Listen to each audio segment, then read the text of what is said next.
On this episode of the Oklahoma Breakdown with Ikard and Lehman, presented by Riverwind Casino, Porter Moser drops by to talk all things OU basketball. We discuss three Sooners being invited to the NFL Combine, and we give you our winners and losers of the week. Please download and subscribe to the podcast, rate it 5 stars, and write us a good review. Follow the show on Twitter, Instagram, TikTok, and YouTube. Just search Oklahoma Breakdown on any of those, and you'll find us. All right, our man Michael Hosty will kick this thing off. It's time for the Oklahoma Breakdown. It's a beautiful Wednesday, February 14th, and you're listening to the Oklahoma Breakdown with Ikard and Lehman, presented by Riverwind Casino. Riverwind is Oklahoma City's premier casino experience, and there are so many reasons why Riverwind is consistently voted OKC's #1 casino, but it all starts with their amazing variety of gaming thrills and excitement.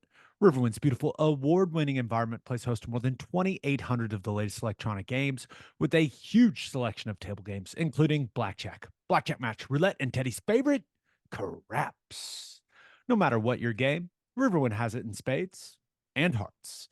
And to learn more about their gaming promotions and entertainment options in the month of February, all you got to do is visit riverwind.com. Riverwind Casino, simply the best. Now recording this Wednesday morning, please leave us a 5-star review and a nice comment. Also, if your business wants to advertise on the podcast, please email us at theoklahomabreakdown@gmail.com. Happy Valentine's Day, Ted. Yeah, what a day, right? Big day in the Lehman household, or no? Oh yeah, making sure we get off to school in the morning with all the Valentine's Day essentials, which we failed in that regard. Oh, Missed the no. teacher's Valentine's Day present, but we'll deliver that at pickup today. Okay. We're good. So it'll just, you didn't forget. You just didn't want it to be With in the everyone bundle else. of all the other Yeah, ones, right? that's right. That way your son stands alone. That's smart. That's high level parenting, my friend. That's how we planned it. That's how we planned it. It is one of my favorite things we do. I think some people get very stressed by Valentine's Day. It's simple. Same tradition continues. My wife and I, we go eat burgers and fries. That's what we do. Nice. That's how we roll. That's our Valentine's Day tradition. The two children now join us. It's stress free, baby. I love it. That's good. That's good. I like it. So hope everyone had a good Valentine's Day, or will have a good Valentine's Day out there. Don't get too stressed. It's not that serious. It's a made up holiday. It's made up. Let's jump into the OU football stuff, Ted. And really, one main thing to talk about: three Sooners, only three, invited to the NFL Combine. NFL released their list of 300 and whatever players that have been invited to the Combine in Indianapolis. Three OU guys are Tyler Guyton, Andrew Raym, and Walter Rouse. When you saw the initial list, Ted, what was your reaction? Well, at first I was kind of surprised. I was like, just three. And then as I thought about it for a second, I was like, well, I mean, kind of actually makes sense. A lot of the guys that maybe we would have expected to be there ended up staying. A little bit different than maybe some other teams across the country where they had high number of juniors leave. So it's a low number, but I guess I'm not that beat up about it because we got a bunch of guys back that you thought maybe we're going to be going. So I guess we ended up on the good side of that. It's a rough day for the we need to replace Bill Bedenbaugh crowd. Yeah. Right. I think it does speak to Bill's ability to develop offensive linemen and the reputation that OU linemen have now. And I think that's extremely valuable. I wasn't surprised that all three of those guys got invited. I expected all three of them to get invited, and I expect all three of them to get drafted. Now, Guyton clearly is kind of in a different category right now when you talk about possibility of being a top 15 pick. And I think his stock will only go up more as he goes to the combine and tests. And he's He's also a very likable guy when you sit down and talk to him. So I think the interview portion of things, I don't think that's going to hurt him at all. I am interested to see how Raym and Rouse test, especially Raym. Like I always going back and thinking to Creed Humphrey. I always told people, hey man, he's more athletic than he looks. Just trust me. They just didn't put him in many situations where he could show that athleticism, right? They don't run a bunch of outside zone. They don't pull the center very often. And I think the same thing applies to Raym. I'm really interested in seeing what type of athlete he is. Like he's got the toughness, he's got a good mentality, but you have to be a high level athlete now to start along the offensive line in the National Football League. And I'm really interested to see how he tests.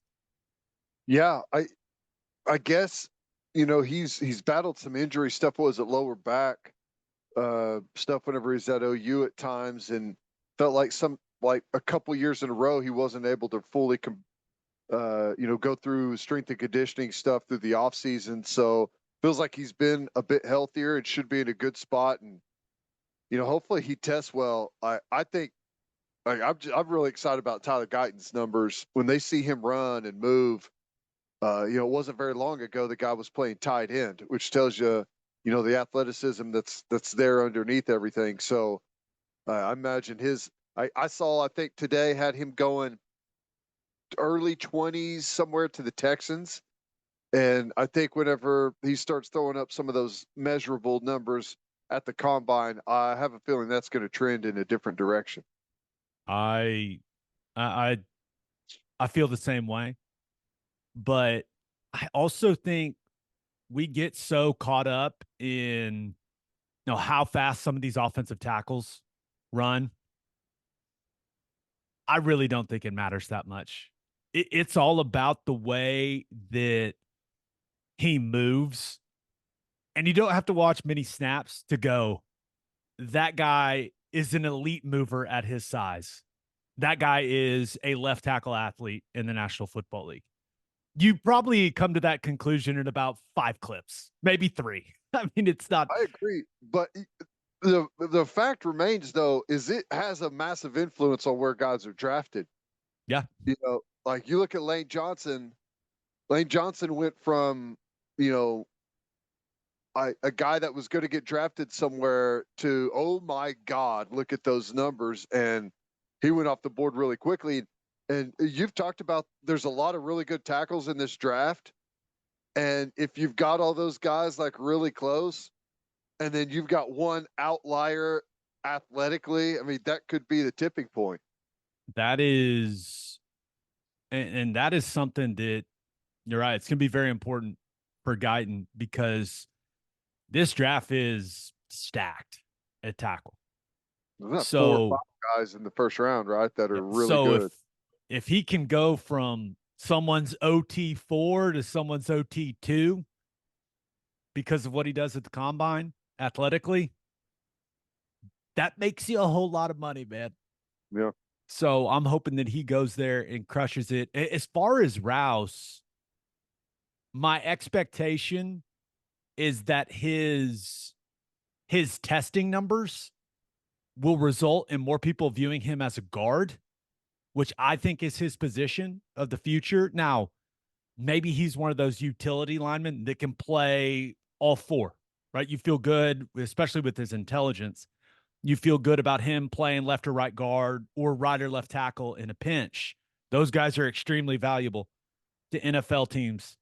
We already know he's going to absolutely kill the interview process and the Wonderlic and all that stuff. But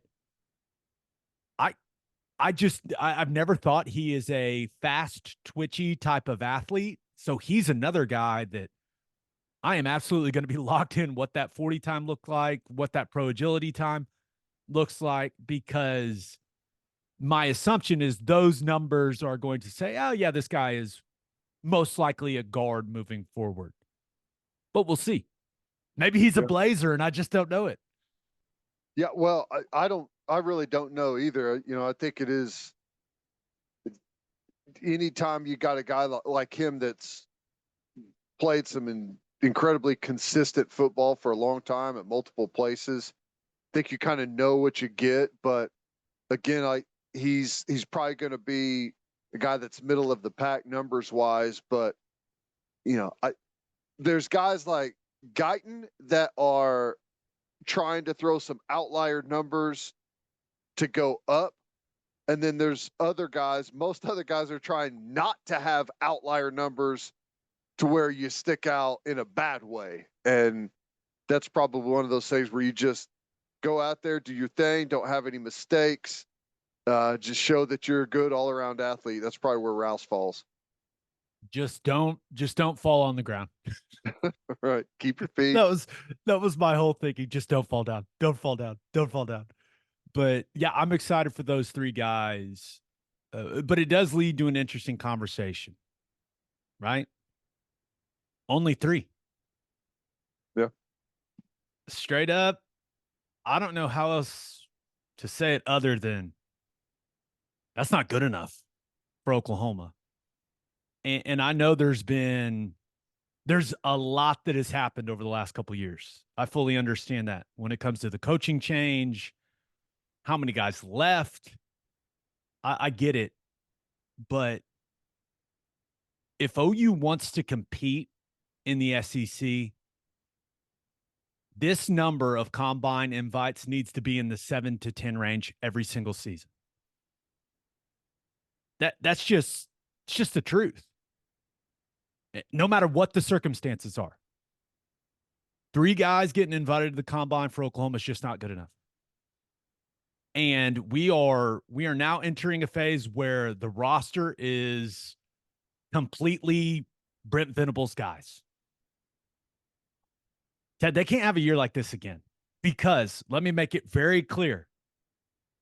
Every team that is recruiting a player that Oklahoma is also recruiting will mention this.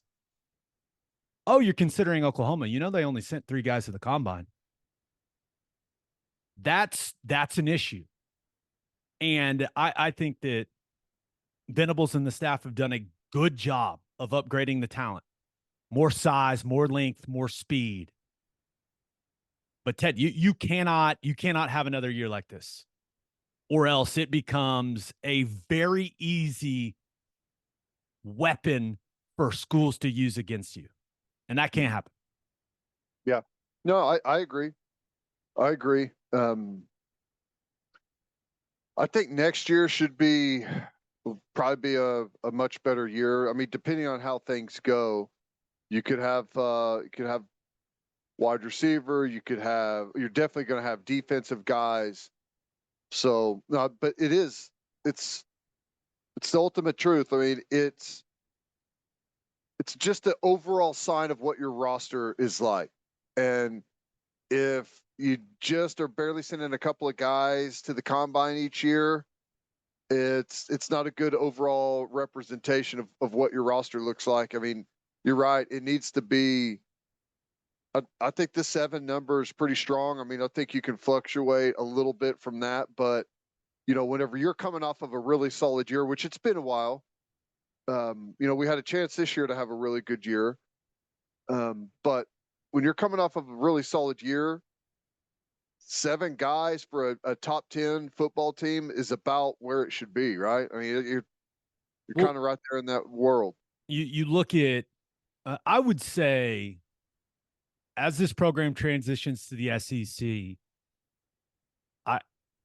you probably look at it, and if you're being realistic as an OU fan, you're going, we're behind Bama and Georgia. But other than that, I think you view everyone else on the same level or below you. Now, maybe I'm wrong, but you've got Georgia sending 11 guys to the combine. Bama's sending 10. LSU sending 8. A&M's they're sending 5. And I don't think OU fans view A&M on the same level, but they're sending more guys to the NFL combine. So when you talk about the group you want to be with, that Bama and Georgia tier of the SEC, we're sending 3. They're sending 11 and 10. So that's just, and it's only a few years ago where LSU sent what, 16? And that's the thing when you look at Michigan, right? National champs, sending a record 18 guys to the NFL Combine. Michigan has not out-recruited Oklahoma over the last 3 years. They haven't. You can go look at the rankings. They haven't. But what they've done is developed guys and sent them to the NFL. And finish seasons on a, when you finish seasons on a high note, you're more likely to have guys take advantage of that and they go off to the NFL. We finished on a poor note. And you had Dylan Gabriel, who would have been a combine invite, transfer. Stutzman, who would have been a combine invite, stay. Billy Bowman, who would have been a combine invite, he stayed. So we need more presence there, but we also need to finish seasons on a good note to where your guys are getting high marks from people, and there's a feeling of Oklahoma sending some guys. It's just we haven't like had a send off moment yet, that sends a bunch of guys off. Hopefully this next year is a good one. But I mean, you can't argue with the numbers, right? They should be pretty constant. When you look at the last 3 years, OU has sent 21 guys to the Combine. That goes with that 7 to 10 number we're talking about. That's solid. But just to put it into perspective, it's a whole new world. Georgia has sent 37 over the last 3 years.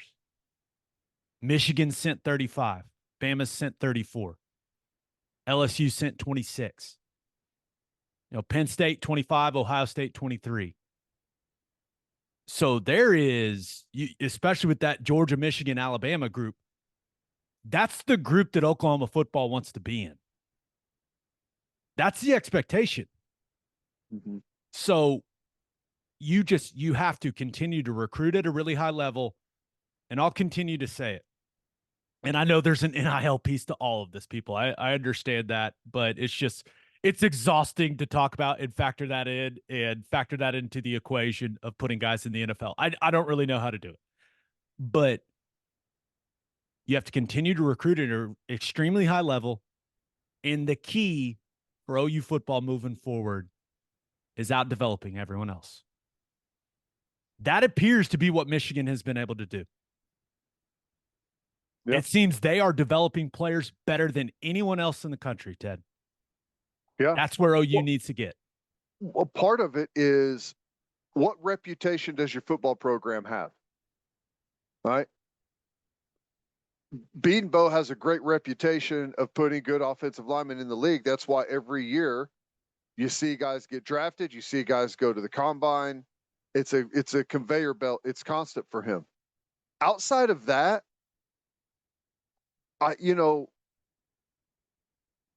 when is the last time we've had a guy that like outdid his recruiting ranking? It feels like it's been a while, that we've had, star players kind of emerge from the group. And I mean, there's guys that are scattered in there, but it's not nearly enough. And you could tell, like, the reputation of the program is not in a great place. And we've earned that by losing to teams that we should not lose to, by ending seasons, losing bowl games. I mean, it's all factored in. Whenever you start ending seasons on a positive note, people talking positively about your program, not putting out 6.5, game win totals for the next season, all of that perception becomes reality about your players and your program. That's why I've been just banging on the table, trying to say we've got to get better at winning tight games, winning with details, being a better all-around football team. Because at the end of the day, it factors into everything. No doubt. And it just makes you wonder, you start thinking about everything with the football program when you see, Michigan getting 18 guys invited and OU only getting 3. You start thinking about the schemes. You start thinking about strength and conditioning. Like, how does Oklahoma get closer to that number? Now, 18 is ridiculous. It's a record. A lot of it is scheme.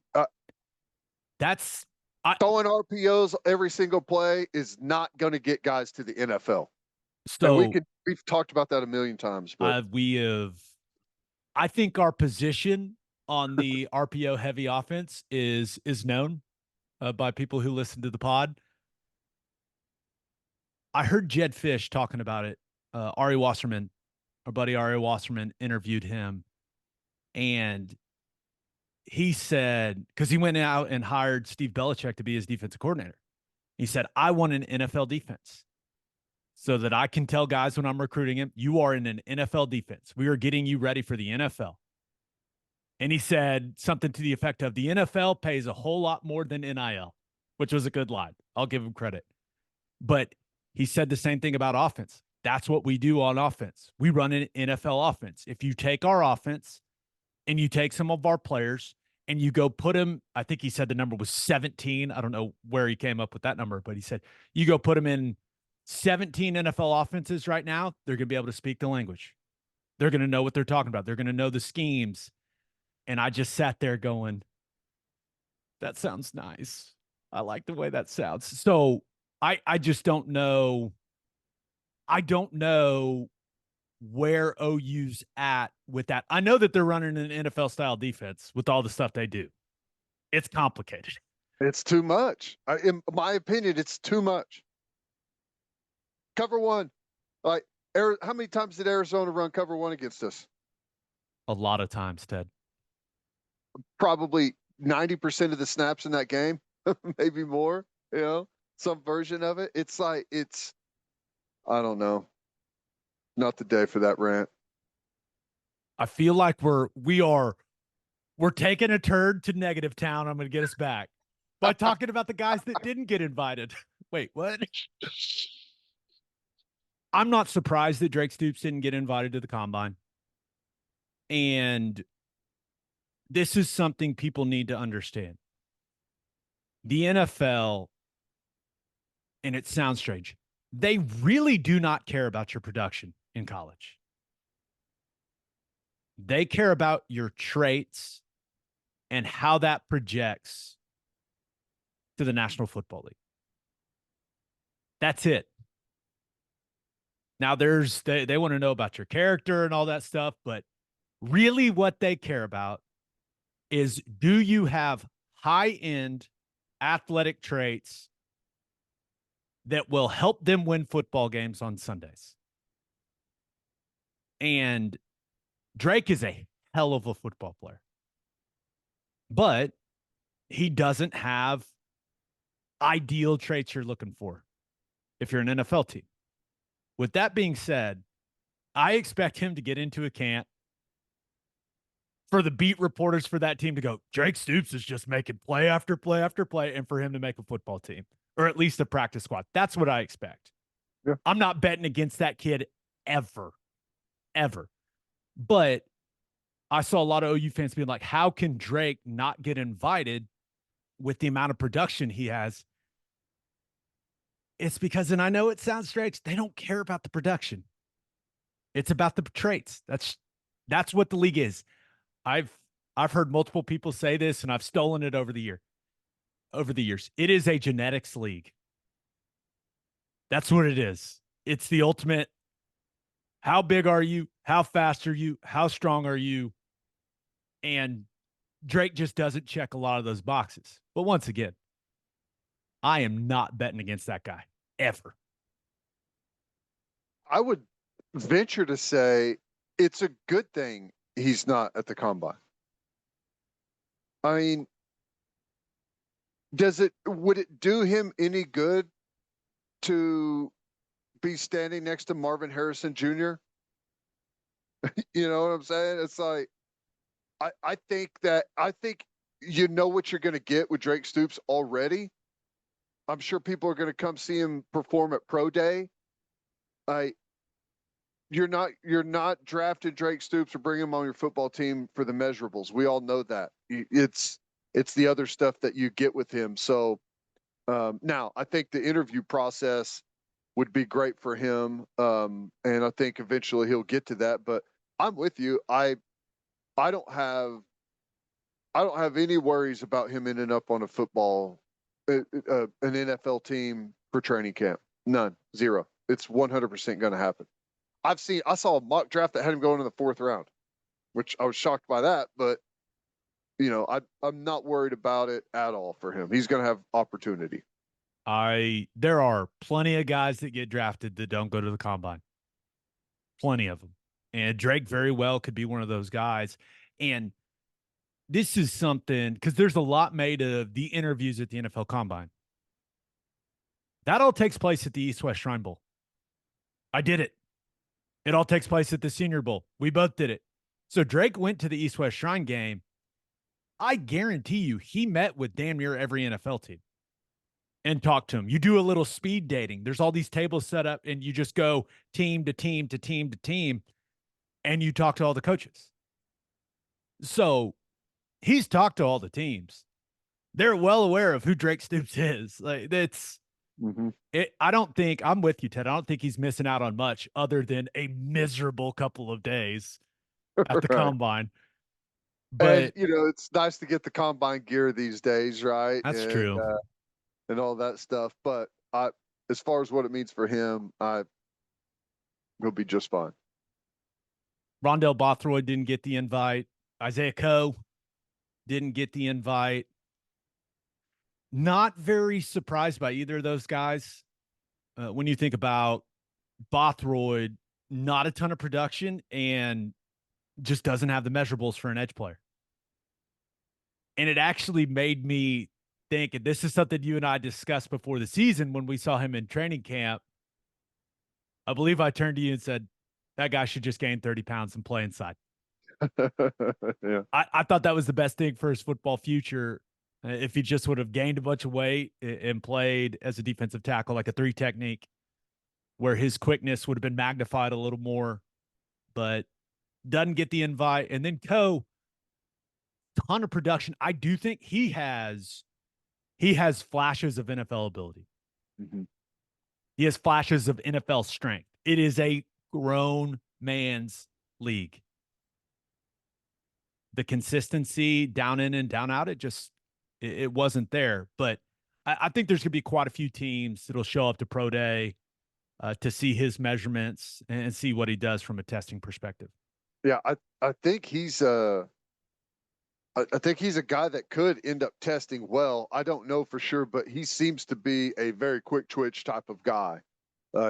Looks really strong, probably looks really good in a lot of those drills, moving through the bags and stuff. So I'm anxious to see what he does. Any other thoughts on the combine situation with Oklahoma? Now you've got me thinking about what the invite list for him could look like next year. I'm doing some of the math in my head. Yeah, it could be pretty. I mean, a lot of it depends on what some product, like if Nick Anderson has a big year, like it wouldn't shock me at all if he was the guy that goes to, like, because he's got the measurables. He's an NFL type body, like some guys like that. I think the wide receiver position, and I've got all the faith in the world in Emmett Jones. I really like that guy. I think if they don't have 3 receivers invited to the NFL Combine, then it's a problem. Deion Burks, you talk about NFL speed. He should definitely be a combine guy. Andrell Anthony, if he bounces back from the knee the way we expect him to, he should be a combine guy. And then you're exactly right. If Nick Anderson has another big year, he could be gone and be a combine guy. Maybe Farouk. I don't know. Maybe Farouk bounces back with a big senior season. But they should have at least 3 wide receivers invited to the combine next year. Yep. Yeah, no, I agree 100%. And you look on the defensive side, I think with the right year, I think Ethan Downs could get an invite. He needs to have some good consistent production there. Stutzman is a yes. Bowman's a yes. And, I mean, that's just kind of the baseline that you got right there. You should be. Dejon Terry, if he improves the way that he should improve with another full offseason, with the strength and size that he has, once again, it would be a failure if he's not at the NFL Combine. Trace Ford? No. Not enough production. You got the injury history. Well, I think a couple guys, other guys in the secondary have a good chance. You mentioned Bowman. That's a no-brainer. He'll be invited. Kendall Dolby was really, really good in the back half of the year at that nickel spot. And that's an extremely valuable position in the National Football League. Now, does he have an ideal size? Maybe not. One guy, if he can just stay healthy for a season, Gentry Williams, he looks like an NFL corner. Now, is he a 3-year guy? I don't know. Yeah. But there were flashes when he was healthy. There was times where I looked out there, I was like, I think he might be the best player on the field. Yep. Harrington? Stay healthy. I mean, he's maybe made too many injury red flags.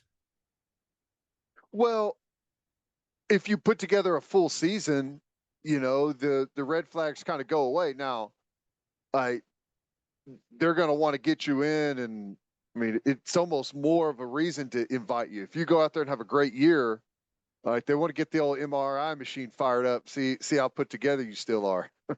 Yeah, he's gonna have a long medical check day there in Indianapolis. I think we're missing the layup here. I'm not sure who it's gonna be. Wee Woo, Spitzer Brown, Hatchet. I don't know, but an O lineman. Bill Bedenbaugh is gonna have an O lineman at the combine next year. I just don't know who it is, but he's gonna have one. He may not even be on the team yet. All right, may not even be on the team yet. So they should definitely be able to get to 7, if not more. And we'll see. Maybe they add. And the type of year you have, take some of those guys that maybe they do, maybe they don't, and they're into the yes category. If you have a college football playoff type of year. Yeah, if Sawchuk stays healthy, adds weight, has a massive season in his first season in the SEC, nothing preventing him from being we know when healthy, he's got real speed. There's nothing preventing him or Javonte Barnes from being NFL Combine type guys. Yeah.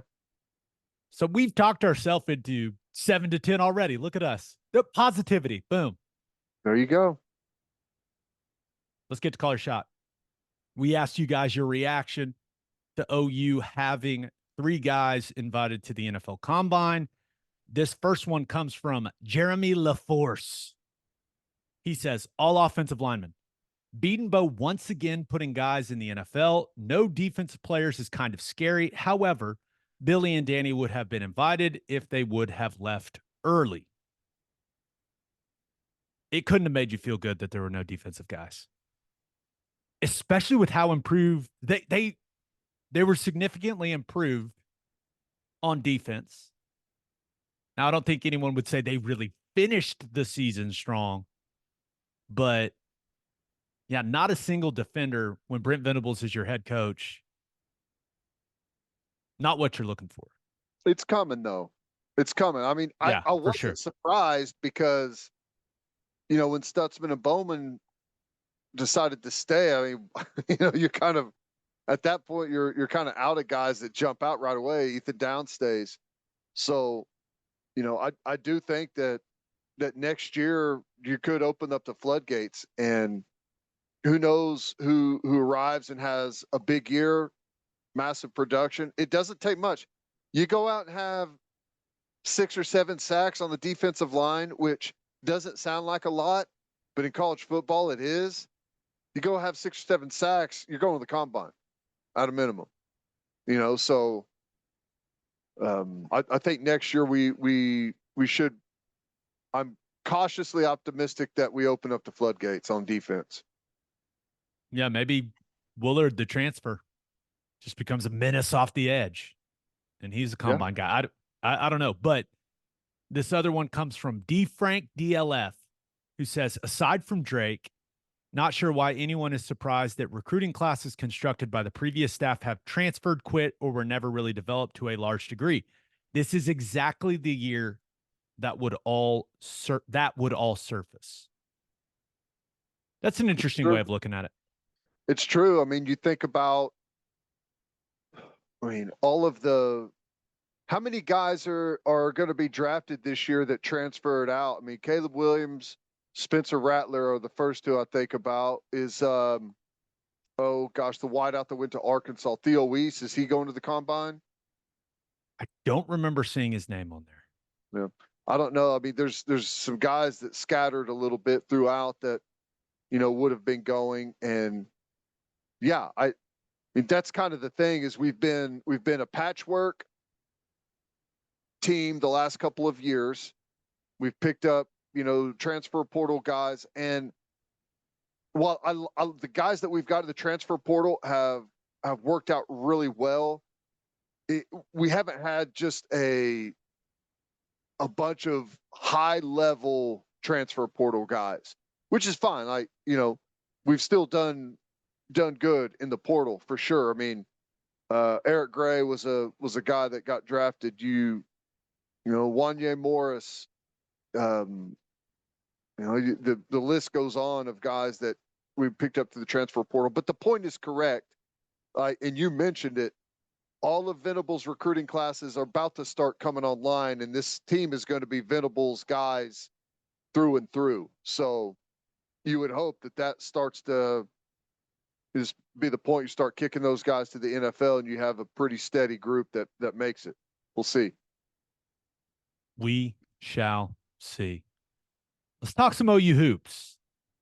Did not go well in Waco last night, but that's not going to prevent us from talking to our guy, Porter Moser. But first, Love's Travel Stops is now offering a nationwide 10-cent per gallon discount on gas and auto diesel. Just download the Love's Connect app and scan your barcode at the prompt on screen and watch that price drop 10 cents per gallon. Across the country, the Love's Connect app unlocks exclusive deals that help any traveler plan their route or meal on the highway. So before you hit the road, be sure to download the Love's Connect app to save 10 cents per gallon and experience the country's best highway hospitality at Love's Travel Stops. Love's also has you covered if you forget your phone charger or headphones with their expanded mobile-to-go zone. And of course, don't forget to grab yourself some of that delicious Java Amore. And celebrate with a Schooner All-American Ale, the official craft beer of OU Athletics from Coop Ale Works. Named after the iconic Sooner schooner that races across Owen Field after an OU score, you can join in on the celebration with an ice-cold beer from Coop Ale Works. You can join in at the Palace on the Prairie, at OU Athletic events, at the bar, at the tailgate, and in the comfort of your own home. For more information on Schooner All-American Ale, visit SchoonerAle.com. Must be 21 to purchase. Please drink responsibly. Schooner All-American Ale, the taste of game day. And Simple Modern is an Oklahoma-owned company founded by former Sooners. Their mission statement is, we exist to give generously, and they've given millions away in product and donations to nonprofits all over the state and all over the country. Simple Modern is a great company with a great mission, and their products are also the perfect swag for any small business owner. You can customize tumblers, water bottles, and coffee mugs to give to current or potential customers. They will love the quality and how trendy they are. Check them out at simplemodern.com. All right, here's Porter Moser.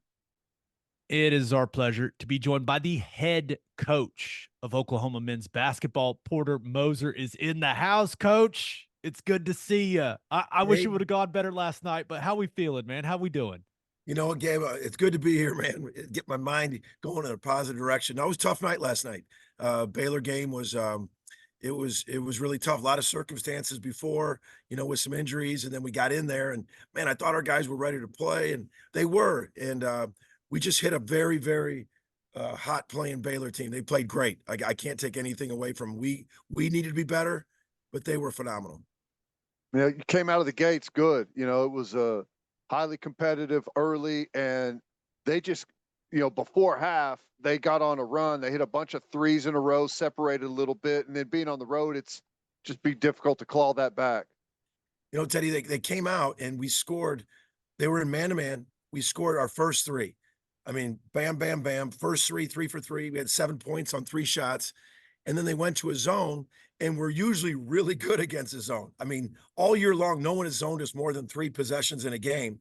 And they were really long, and then we started missing some shots. Our first 3 or 4 possessions, we missed some shots. And to their credit, I mean, but we had opportunities in the zone. We got it going a little bit, but they just stayed in it. And you know, so in a zone, you got to get it to the soft spots. You got to knock down some shots to loosen it up. And you know, one of the things that when we're really good, John Hughley plays the middle of our zone, and he's an elite passer, a big target. Just so happens the first time that people go zone, he's out. But we got to move on. You know, we were right there. It was 2020, and they hit those threes and got some separation, and we never could claw back and fight through and get back into that regional, you know, single digits. Now the result is clearly not what you wanted, but maybe the biggest thing to come out of the game was Rivaldo Suarez hurting that ankle late. Coach, can you give us any type of update? I know it's only been about 12 hours since it happened, but how's Rivaldo feeling right now? You know, obviously it was tough to see him go down. If you ask me who's consistently been the best over the last 7, 8 games, you'd say Rivaldo. You know, off the bench, he's been almost double figures every day off the bench. He had 17 last night. His energy and defense. So, Gabe, it is a little early. We're going to evaluate him. I mean, obviously, we're doing everything, you know, icing it last night, doing all we can for him. So, we'll see. You know, it's still early this next day. You kind of wait and see by the end of the day where he's at. But we'll know more later today. How do you feel about where you guys are right now? Kind of middle of the pack. I mean, just it's just crazy. I mean, we talk about it every year. It's no surprise how good this conference is, but you know, you guys are right there in the middle of the pack, fighting in a good spot. You know, it feels like you never know from one game to the next what could happen in this conference. I mean, you just see Kansas get cracked the other night, and you know, it's just it's wild. So up to this point, how do you feel you guys are like in the peloton, I guess, as you guys are racing towards the finish? Yeah, I like the Peloton reference.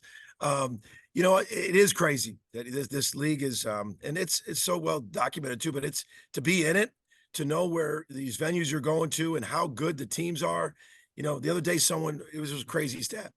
We were I think 15th in the country defensively like last week, which is out of 360 teams, 15th. We were 7th in the Big 12. You're like, it doesn't even make sense, you know. But you know, where we're at is, you know, you look at some of the analytics and where you're at with the net rating and getting in the, you know, we want to still fight for a championship. You know, a lot can happen. I mean, going into last night, we were 2 games out. You know, there's a lot that can shuffle with that.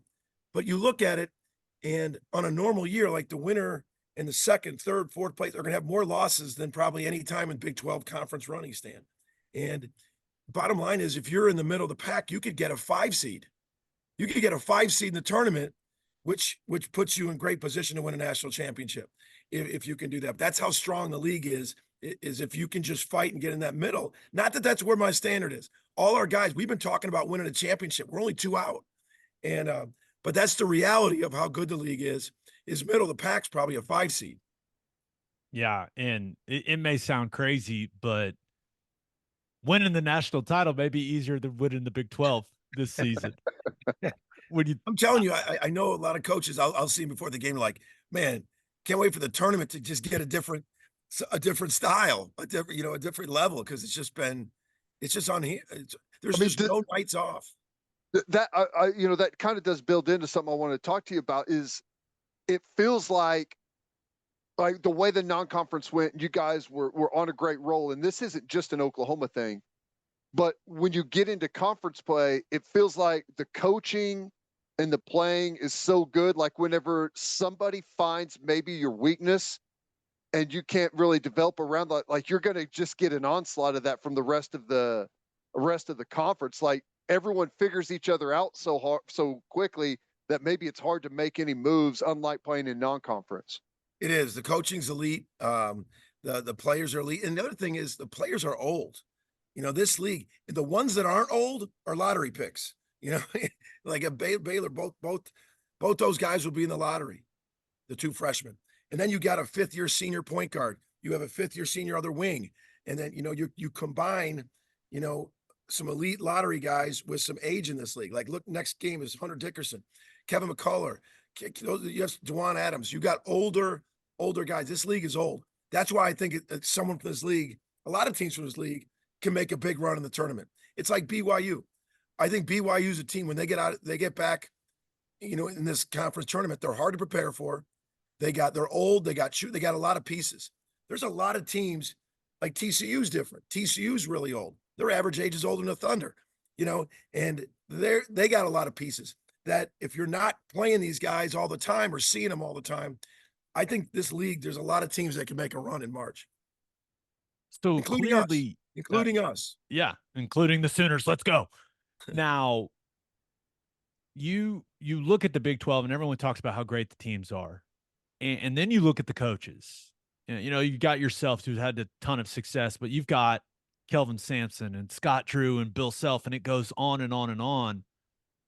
How much fun is it for you, Porter, to go against those types of guys, right? The chess match, it comes down to the players executing on the floor. That's what wins and loses games. But how much fun is it for you how do you enjoy the chess match with some of the best in the business? Absolutely. The coaches in this league, it just makes you better. It makes you, you're constantly seeing, and then you're watching what they do against other opponents. Like when you're playing, you might be playing, we're playing Baylor. You're watching what Kansas was doing. You just see the different, not only when you're in your own game, the chess match, you can see what they're doing against your opponents night in, night out as you break down film with all these opponents, but it makes you better. Just like a player playing against better players makes you better. Same thing. The coaches in this league, the adjustments they make, the different things they do, and but it's the best of the best. I mean, you look at how many coaches in this league. A lot of them went to Final Four. A lot of them had ton. I mean, Scott and Bill won national championships, so it's a heck of a league. You guys are deep in. It's about to enter the backstretch here, so maybe it's a good time to kind of take stock. Like, when you look at the season and think about, preseason leading in, like, where do you think you guys are maybe better than you expected, and where maybe are some rough areas that you thought were going to be a little bit better? Yeah, good question. First of all, before the season they had us 12th. The Big 12, everyone had us 12th, and completely not even on the grid to be an NCAA tournament team. What matters is in your own locker room.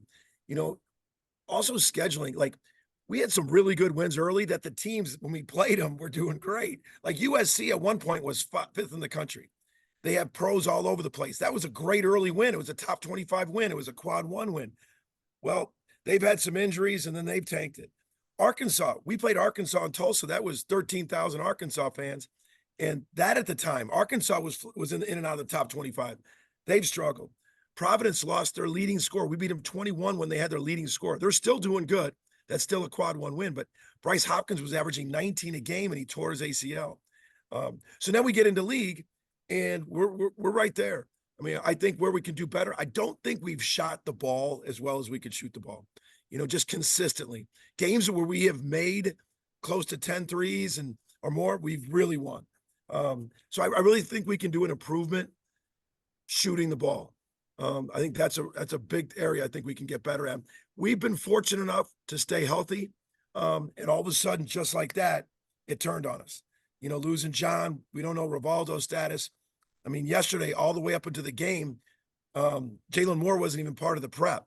He had the complete flu. Sunday, Monday, wasn't with the team all the way until the game, and he wanted to play. And you got to give the kid so much credit. He was like, I'm playing. But just like that, we've been really healthy. And all of a sudden, just like that, that's how health can take a turn too this late in the season. You mentioned Jalen Moore, and he's a guy that over about the last month, Coach, he's really stood out to me. Yeah. Seems like the confidence is really growing, and we all know the athleticism is there. But where have you seen his biggest growth as a player? The attention to detail of some little things, like defensive schemes. Like sometimes you know this, like sometimes you play with athletes that don't get their athleticism into the game, whether they don't play hard, they don't run hard, they don't compete hard. Jalen Moore gets every ounce of his athleticism into the game. He plays so hard, he runs, he blocks, but sometimes he's going on adrenaline. I've seen his mind slow down a little bit, and he's getting some, defensive positioning things, offensive things. He's getting the IQ part of it in there because it's slowing down for him a little bit. And that's where I've seen his growth. His shot, is I think at Georgia Tech, he made just a couple threes. I mean, he's upward of close to 20 this year. I think, our staff has put in a lot of work, and he's just lived in that gym. I think he's made strides with his shot as well. But you love him, man. You will love this kid. It's every day he brings it in practice, enthusiasm. And that's our guys were sitting there like, man, we need him for the Baylor game. And to his credit, not a lot of guys would have played last night. That's how rough he was doing with the flu. Yeah, he's fun. I mean, he's my favorite. He's spring loaded, and you never know whenever he's going to come flying out of nowhere, grab a rebound, and finish it. CJ McCollum, DJ McCollum. he's been up and down, and I messed that up. Sorry. JV on McCollum. If we had CJ McCollum, we'd be in good shape. I know. He's had some like up and down. Has that been confidence? Has that been maybe some scheme stuff you guys are seeing? What's kind of going on with that? I think it's you see a natural progression of some guys going up and down.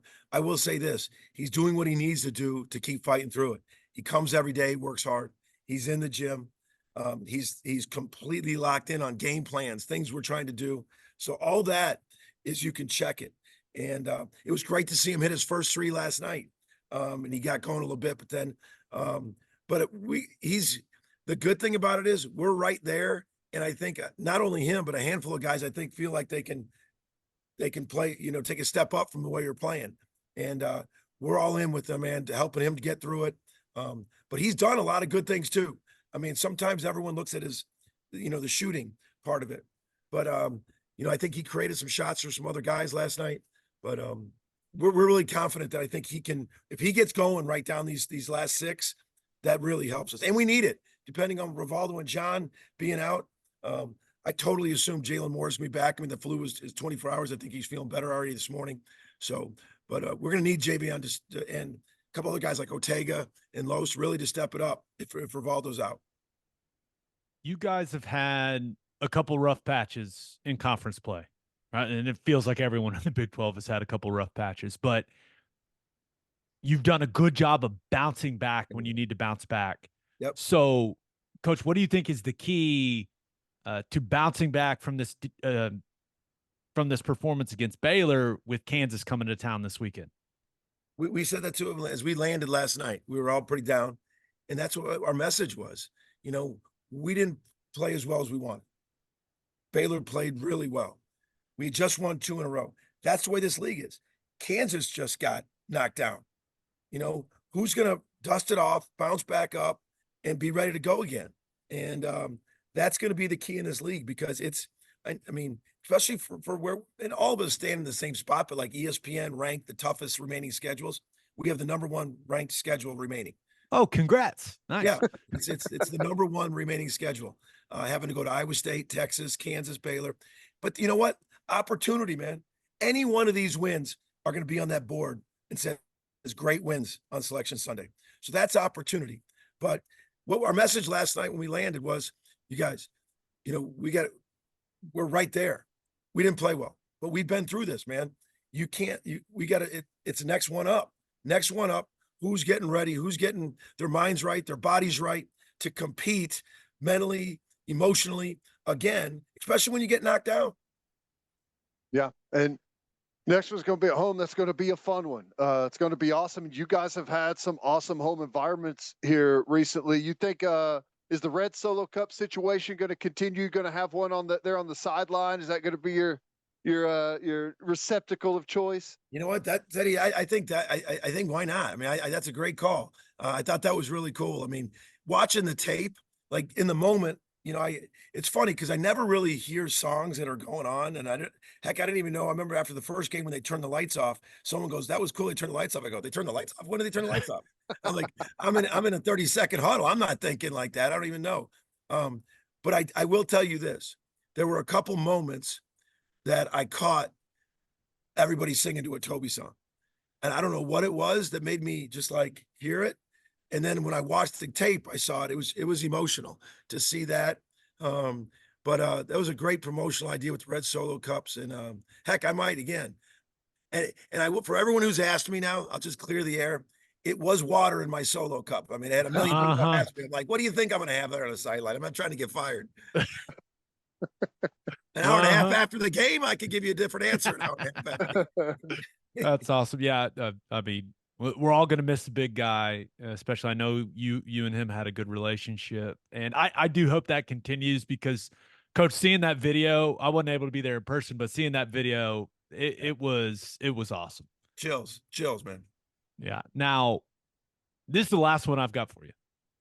I've never coached, so I've clearly never been in this situation like you have, but does it feel good when your name is connected to all these different jobs, or is it annoying, or is it a little bit of both?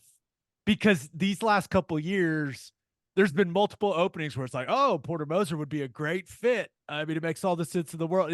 Does that annoy you? Is it flattering? Like, how do you handle it? There's two things. I don't enjoy it. It's not like, but I will say this. It's a little annoying because I've worn my love for being here at Oklahoma on my heart, man. I love this. I know where I want to go with this.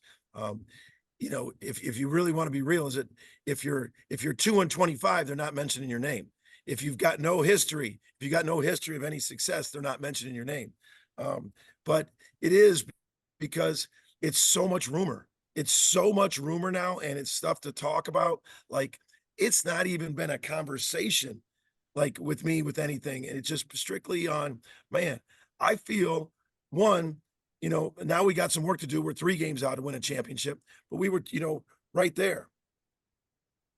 And you got a good chance to have some guys like finish this year on a great run. And then you got a good chance to have maybe for the first time since you've been here, like some carryover on your basketball team and have a bunch of returners next year.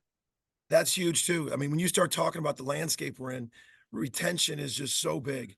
And, obviously we're more athletic. We had a little bit of NIL this year and we got to keep growing that. But that's the thing. Like, sometimes this portal, and this could be a whole nother podcast, you guys, but sometimes the portal, it goes so fast.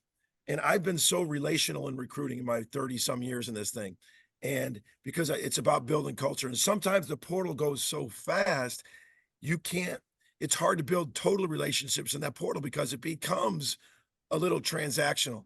But I'll tell you this, at my core, it doesn't mean when they get here, you can't have a foundation that's relational, that you're still in this to develop young guys, to relationships, to bring the most out of them, to have a culture where everyone's fighting. Because I've talked to some programs that aren't in the hunt, and it's tough. Guys are trying to get their numbers. Guys are doing this. You see in NBA teams that they're not in the running. Guys are trying to get their numbers for the next contract, and you don't ever want to be led in that direction. And I know that's not where we're at. Our guys are so locked in on winning, so locked in on playing for Oklahoma. Doesn't always go right every night, especially in the league we're in. But in terms of trying to do it the way we want to do it, with unbelievable dudes that are hopefully having an experience that will have relationships for the rest of your life, that's what you can't change. The process of recruiting is definitely changed, but once they get here, it doesn't have to change. If you build a culture of where winning and relationships matter, because then that's what's going to win. That's awesome. People, get out to the Lloyd Noble Center on Saturday. This team needs you. Let's go, Coach. Thanks, guys. Appreciate you. You're the best, man. Appreciate the time. All right, guys. Take care. Boomer. Let's finish up with our winners and losers of the week. But first, All you grill masters, listen up. Didier Ranch delivers premium quality beef that is 100% raised in Oklahoma right to your front door. Go to didierranch.com, DIDIER ranch.com to order one of their premium quality beef boxes and use promo code Oklahoma15 for 15% off your order. Filet, ribeye, New York strip, sirloin, steak burgers. They got it all, and they ship anywhere in the continental U.S., and Oklahomans get their deliveries in just 1 to 2 days. The only thing better than having a lot of premium beef on the O&D line is having premium beef delivered right to your front door. Didier Ranch, tradition tastes better. and head to the garage for hand smashed patties, butter toasted buns, and some ice cold beer. It's the perfect spot to watch any big game. And with all the garage locations being open at 10 p.m. or later every night, it's the go-to late night spot. Visit eatatthegarage.com to find a location near you and order online from the garage in your neighborhood. As always, Ted, kick us off. Who do you have as your winner of the week?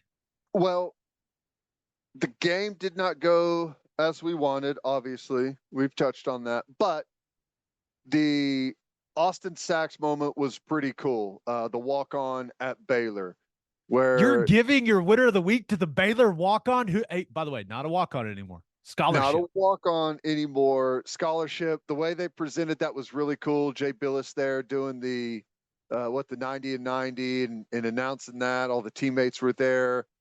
And then you cut to the game late, about a minute or so left. He gets in the game, roar from the crowd. They find him for that three. He was just unsure if he wanted to pull the trigger, and then ended up getting it up and nailed it. Game was decided at that point, but still a cool moment when you see a guy that grinds, a walk-on, and you kind of get to have a day out of nowhere that you weren't expecting, where you're kind of the star of the show, so to speak. So I thought that was pretty cool. You're getting soft in your old age. Yeah. How dare you care about the other team? What is wrong? No, it was cool. I'm just going to be real. I was sitting there and I just watched the Thunder handle the Magic. I was feeling good. I was having a good basketball night. And then that game took a turn quickly in Waco. It did. And it kind of felt like salt in the wound. Is that wrong of me that's how I interpret it? Instead of being excited for him, I was sitting there going, of course that's what happens. Of course this guy has that moment against us. Yeah, I mean, there's some truth. I felt like a victim, Ted. I would have felt differently about it if we weren't down 20 at the time. That's fair. You know, that kind of took the maybe that I had already entered a new phase of coping with the loss. You were already in the acceptance phase. Got it. I think so. But you know, cool moment to I can't imagine checking into a game like that and knowing that everyone wants you to hit the three, expects you to hit it. Like, we need this cool moment. The pressure's on. I mean, it's the highest pressure 3-pointer whenever you're up 20 that you can have, and he made it. So it was pretty cool. How cool was it from the camera angle? What'd you think? I told you. I warned you. I knew it was in as soon as it hit the peak of the shot, because I was looking down into the basket. I could see he was going to make it. Built that beautiful arena, and that's what they decided. Oh, I don't know how that happens, but I can't believe that's who you picked. But I'll allow it. It's your winner of the week. I'll allow it. Sorry. Who do you have as your loser of the week? I don't know who to really credit this with, but the talk of expanding the NCAA basketball tournament. It's 68 teams. There's nobody anywhere that is asking for more teams in March Madness. It's just not a thing. And it goes back to what I always say. They do not give a shit what you think. They don't care what the consumer thinks. The people that are watching, they don't care at all. All they care about is finding ways to generate more money. I've never heard. I talk sports all the time. I do it for a living. I also do it with friends. Never once has anybody ever said, you know, if they just had more teams in the NCAA tournament, it would be a better product. Nobody has ever said that. Yet they are determined to add more teams to the NCAA bracket, and it's going to happen. It's an inevitability. There's no amount of people saying, no, bad idea, don't need it, don't water it down. It's great the way it is. Doesn't matter how many people say that. It's about the dollar, and they're going to do it. They're going to expand it. How big? I don't know, but ultimately it's probably going to end up hurting the smaller schools. If they take away the automatic qualifiers, you know, that get in by winning their conference tournaments, and, you know, the long shot goes in and wins the conference tournament, get that automatic qualifier. Like, I don't know how they do it, but the fact is they want to let more bigger name teams in that are attached to bigger fan bases. That's what it is. I think it would be a massive, massive, massive mistake if they took away the automatic qualifier portion of it, where if you win your conference tournament. I can't imagine they're going to do that. I think you're right when it comes to they want more big name schools, and I think they're just going to do more at-large bids. You know, teams How that do you are do that though? teams that would normally have been on the bubble and sweating it out on Selection Sunday. It's like, hey, you're in now. Is it just there's gonna be more like play-in games? Is that how you think it's gonna be? Like how we have the 68 now to get to 64? Is that what it's gonna be? No, I think, and I'm not good enough at the math, I think there's going to be a complete new side on each side to get to 128 teams. 64. It's 128 teams, right? That's what math says. I mean, I've heard some people say 96, and once again, I don't know how that works on the bracket. Do you get a bye if you're a 1 seed? I don't know. But yeah, maybe it's just more playing games. 96 that's going to be what it is, because we can't go triple digits. Triple digits just makes it feel like there's too many teams. 96, yeah. You know, you could swallow that. Idiots. But ultimately it's about revenue. Yeah. Have you ever heard anyone suggest there should be more teams? No. And I think the funniest thing is the finals is already in April. It's March Madness, and the finals are in April now. I know. Which is silly. It's just funny. But I'm still going to watch. I'm still going to watch, man. I wish I could say, oh, this is stupid. Like, we're all still going to watch it. And a bunch of us are all still going to bet on it. I'm still going to watch it. I mean, you have to. It's on. What else are you going to do? But the interest level really trails off. And the reason it trails off is because everyone in the country has their bracket, right? And after the first weekend, 90% of people's bracket is ruined. And if your bracket is ruined and you're not someone that watches college hoops, well, you're not interested anymore and you don't watch. So that's why it all falls off. I've always said it needs to go straight through. All right. As soon as you check out and everyone checks out and does something else, if your bracket's done, you're not coming back to watch. You have to keep it moving while everyone's interested and you have somewhat a captive audience.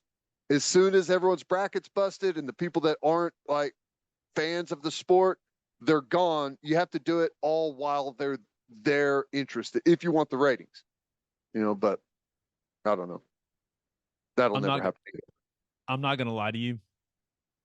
I'm shocked that you didn't have Tiger Woods in that Sunday red gear as your loser of the week? I don't want to talk about it. It's the most disappointing thing ever. They made Sunday into 2 words. I know. I don't. And I heard the guy explain it from TaylorMade. He's like, there's power in threes. I was like, what the hell are you talking about, dude? There's power in a great logo. And it's the easiest layup of all time. The most popular golfer in history, one of the most popular athletes in history, in a sport that nobody typically cares about. Everyone knows who this guy is. Everybody knows who he is. And it's not an iconic brand. It's the biggest flop I've ever seen in my life, and it makes me sad. All they had to do, they had a lot of options. A silhouette of him winning the Masters. There's a lot of great options. That's all you had to do. And that stuff, I still think they're going to sell a lot of it. But they just overthought it. Oh, the Tiger has 15 things for the 15 majors. Like, no one cares. We just want a cool logo. Hold the putter and a fist pump. That's all you got to do. That's all you have to do. That's all you have to do. And I would have bought it all. I would have treated it just like the Jordan logo, just like it. But they went with the back vertebrae fused tiger. Okay, here's what I was wondering. Was it the ultimate superstar surrounded by yes men? Like, is this like he thinks that he's the smartest guy because he's the best golfer? And there's got to be some of that with some of the choices Tiger's made over the years. Got to be some of that, right? You got to feel a certain way. I don't know, man. I would not say that it was from the people I've talked about it with. We were all so excited, and it was such a letdown. Because remember that logo got leaked? And you and I, we were texting about it. There's no way. There's no way that's it. Like, there's no chance. They're messing with us. And they weren't messing with us. It's not good. Just had to do the silhouette. That's it. And it flies off the shelves. Flies. It's that not being said, the shoes look pretty good. The shoes look pretty good. The logo is just matter though. The logo's bad, man. It's bad. Maybe we're in the minority. Maybe people love it. Maybe we're wrong. No. Okay. There's nobody that loves it. There may be liars out there that say they love it. Fair enough. But nobody loves that. I'm sorry I brought it up. But I really I like to guess who your winner and loser are going to be. Would you text me? Like, I didn't even want to look at the text message. Like, I don't want to listen to that video. I don't want to talk about it. I just want to move on as if it never happened. There's this guy, they're doing this Q&A, and this guy is just babbling the entire time. And Tiger freaking Woods is just sitting on a stool next to him, really not saying anything at all. And I'm watching all these videos going, would you please shut up and let Tiger Woods talk? I want to hear Tiger Woods, not you, buddy. I was waiting on Tiger to say, well, I wanted to go with the fist pump icon, but, you know, they didn't want to do that. I got overruled. I say, no. Damn it. I will not buy any of that. I'm not going to until they change it. I say we all boycott it. They know they fouled up. We'll press them on it, and they'll change it and do the right thing. Okay. I will stand arm in arm with you, brother. Let's get to my winner and loser. I'm sorry I brought it up. I know it makes you mad. I'm sorry. Let's get to my winner and loser. But first, attention business owners. You need Insurica in your life. Insurica is one of the country's largest insurance brokers with 30 offices throughout Oklahoma, Texas, and the Southwest. Insurica is able to customize programs by accessing the latest information from many insurance carriers. They compare and contrast coverage offerings and pricing in order to design a cost-effective, comprehensive program to meet your business's specific needs. If your business partners with Insurica, you'll save huge amounts of money and take back control of your total cost of risk. If your business wants to be best in class, connect with Insurica at insurica.com. That's INSURICA.com. And head to opulusclub.com for our podcast merchandise and the best OU gear The out Tiger there. Woods thing has you all messed up. You can't even speak anymore. It does. Don't buy any Tiger Woods gear. Head to Opulus. That's OPOLIS clothing.com. Use promo code TED, TED for 10% off. That's opulusclothing.com. Use promo code TED for 10% off. Buttery soft and 10% off. Easy winner of the week for me this week. Give me the Oklahoma City Thunder. Went down to Orlando, beat the Orlando Magic 127-113. Jalen Williams, J-Dub, is so good at basketball. That's my analysis. Dude, he continues to just get better and better. And maybe there was a little extra motivation in that one for him. National TV game. They don't have a ton of those this year, but you got a national TV game. He lost Rookie of the Year to Paolo last year. He was so good in the fourth quarter. He's their best player in the fourth quarter. He's turned into Mr. Fourth Quarter for this team. I think he had 17 in the fourth. And his improvement and the way that his confidence is growing, Ted, he's unreal. What's size? All NBA. Really? Yeah. I mean, would it shock me if he made all NBA, like third team all NBA next year or the year after? No, not at all. I mean, he's got size. He's a good defender. His shot, I mean, we've talked about his jumper improving, shooting a three better. Guy can do everything. He can handle it. He is an all-around player. I couldn't be more excited. I continue. I wake up every day and go, how did Sam Presti get Jalen Williams and Chet Holmgren in the same draft? My God. Yeah. I just wake up with a smile on my face. Yeah, he's an absolute stud. And I got to admit, I didn't see it coming whenever the draft pick was made. You didn't have a lot of knowledge of Santa Clara basketball? What's wrong with you? I did not. But I am pleasantly surprised, and the kind of the arc that he's on, it's almost like he's one of those guys that is still, whenever you're like between like 16 and 18 years old, it feels like every time you go to the gym, you can see that you're getting stronger. You can see like the muscle that you're adding. It's just like, you're going through such development. He feels like he's like on that type of trajectory right now. He's fantastic. And I think when you look at that game in particular, Shea had a quiet first half, missed some shots, and it didn't matter. The other guys on the team picked up the slack, leading at the half. And then, of course, SGA, he's one of the best players in the league. So good. Starts hitting shots in the second half. Dropped, I think, 15 in the third quarter. Undoubtedly the best moment of the game. He does a step back. There's about 2.5 minutes to go. Does a step back in the corner. Nothing but net. Magic called timeout. He turns to the crowd. He says, go home. Go home. Gives him the thumb and everything. And it was even funnier because they were retiring Shaq's jersey after the game. Nice. First time they've retired a jersey in Orlando Magic franchise history. And Shea Gilgeous-Alexander. After the game? Is that something you do after a game? It reminds me of the college football teams that make the huge mistake of doing senior day after the game, and then they lose the game and everyone's super bummed out. Right. Yeah. It's just not a good choice. Do it before the game or at halftime. And Shaq was on the call. It was really cool. And he was hilarious on the broadcast and said some very complimentary things about the Thunder. But that moment, I think we got this glimpse of how Shea is wired.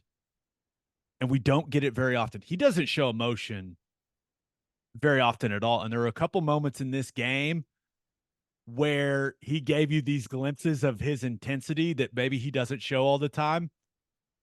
and it got me going, dude. I was like, yes. It made me think. I already think he's that dude, but some of those glimpses, it made me go, this guy is, I mean, there's just no doubt he's the real deal. He is a top 5, top 3 player in the league. And when he showed a little emotion, you could just see, okay, yeah, that's where it all comes from. It was awesome. I was fired up, real fired up. Good. That's good because there's going to be like all that's going to have to come out in the playoffs. Right? For sure. Pressure's on and defense is tougher, and going to be on the road in some crazy environments. So I like it. Yeah. Chet had 5 blocks. Not sure he gets enough credit for how disruptive he's been.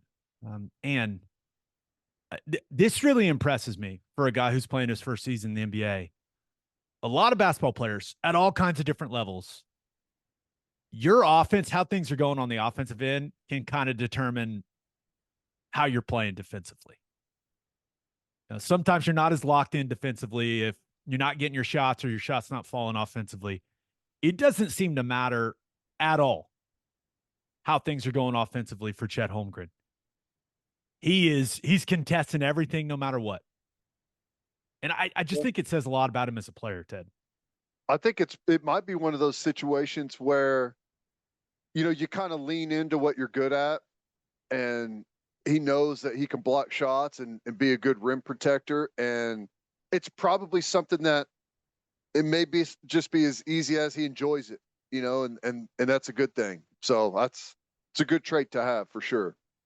Thunder heading to the All-Star break, 37-17, 2 seed in the West. Reminder, they went 40-42 last year.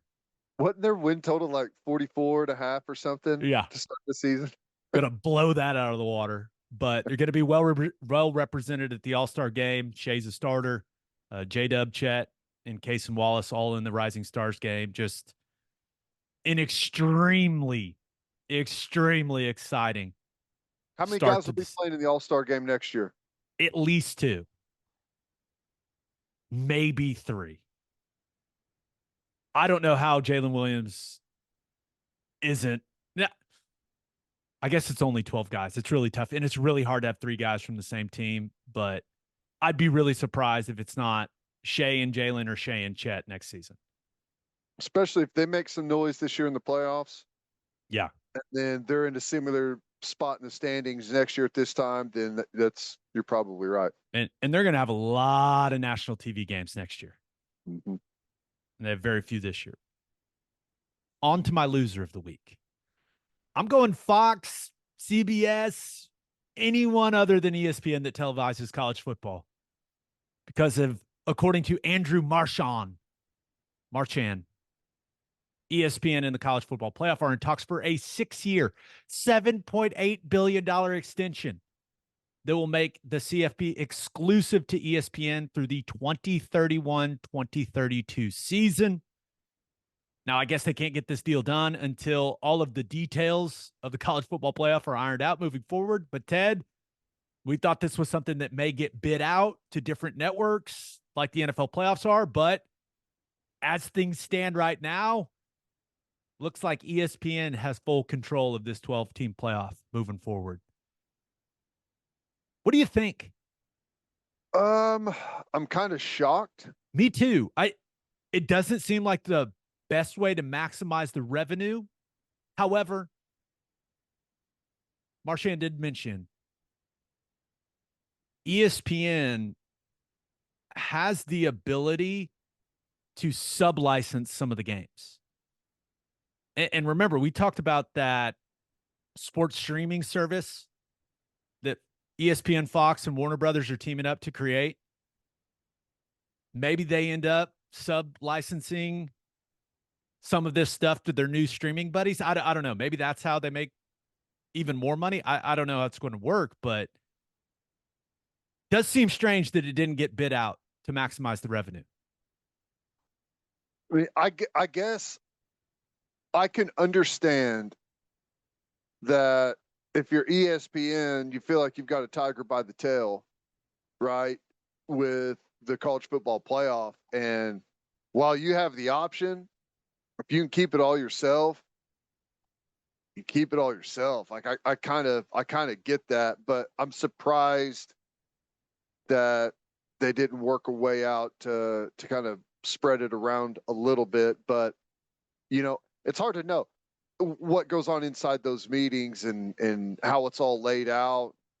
Like, I don't know how it all works, to begin with, but it's a lot of money. And I wonder what the revenue is. I know they're going to have to pay a ton of money to get the rights for it, but I wonder what the overall revenue numbers are going to look like post-production, whenever it's all said and done. Like, you sold all your advertising and like whatever it is that you can generate revenue on. Wonder how much they make off of it. We'll see. But $1.3 billion a year for the college football playoff is a lot of cash. Yeah. So it's going to be interesting, but ESPN, despite Fox's best efforts, ESPN is the home of college football. With game day, I would say Herb Street is probably the face of the sport. You got McAfee and everything that comes with him. And now they've got Saban on game day, and now they control the entire college football playoff moving forward. Like, ESPN they're all in on college football. All in. Yeah, and it makes sense. I mean, it's still the hub you go to on a Saturday in the fall to see what's going on. Now, you may go watch different games on different channels, but you're coming back to ESPN as the hub, so to speak, as you mentioned. So it's been good for them. Don't screw it up. Birthday shout outs. Happy 4th birthday to Everett Bubs Martin. Happy 16th birthday to Chloe Walker. And happy 31st birthday to Josh Curry. On that note, episode 396 in the books. We'll have a new podcast that'll drop on Sunday. Just a reminder, please subscribe to the podcast wherever you listen to podcasts, and please subscribe to our YouTube channel. Subscribing and liking and all that stuff, it's good for us, I'm told. Hope you all have a great rest of your week. Have an awesome weekend. And until next time, we appreciate y'all for listening. Do what you always do, Oklahoma. Take care of each other.